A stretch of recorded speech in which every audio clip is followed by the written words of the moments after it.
Hi, everybody. Andy McPhee here, along with Doug Kenny, the main host of Relentless and Unstoppable.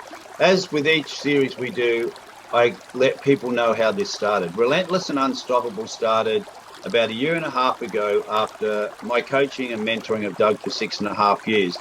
Doug is an incredible human being who he's dealing with high functioning autism, and at school he was dealing with obesity and bullying and depression and medication and hospitalization, all those things that tend to come along with when you're dealing with something in life.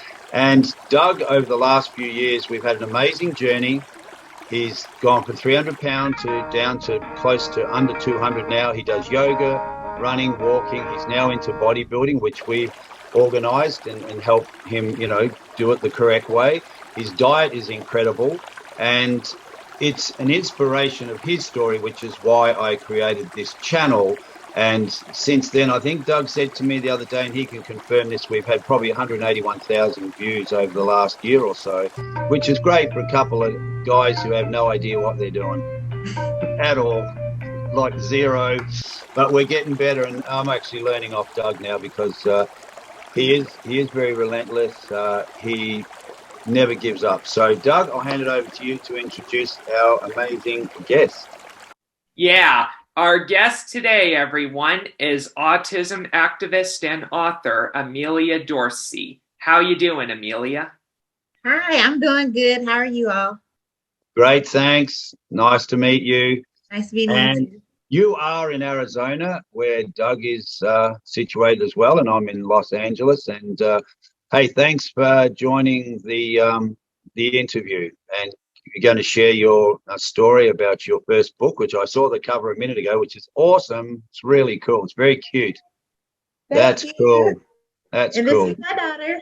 That is so cool. Well, look, Doug, away you go. You jump in and get this underway, and let's hear this really cool story.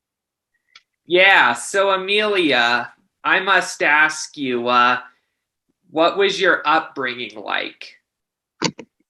Um, Pretty normal. Just grew up in Nebraska. Very family oriented. Mom, dad, grandparents, cousins, aunts, uncles. So not a real big family, just probably a medium size, but I'm really close to my siblings, especially. I'm older by 11 and 8 years. So we have a gap. So I was more, I don't want to say a mother because they had one, but very protective of them. Yeah. Still. Yeah. Yeah, so what are you doing these days? So I tutor at Lively Minds. I was in the classroom, but when I had my daughter, I decided to pursue something different. And I tutor, and now I am the author. That is great. Show everybody what your book looks like because it has an acronym. Yes, awesome, spectacular daughter. That's me. That's For great. autism awareness. Yes, and Uh, acceptance. So, yep, so, I changed the ASD.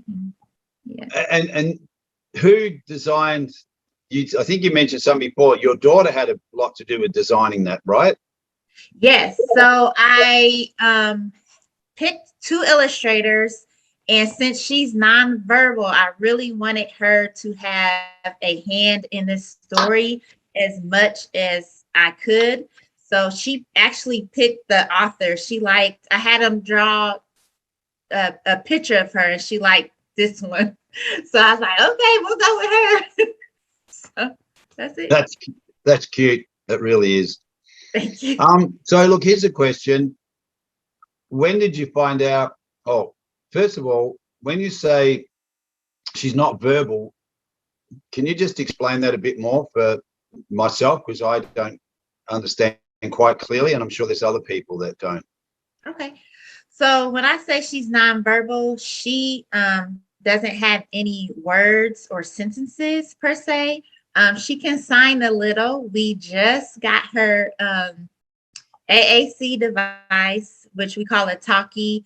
And we're just learning. She may have it for a month. She may have had it for a month. So we're just getting used to that. It's a lot. It's very overwhelming.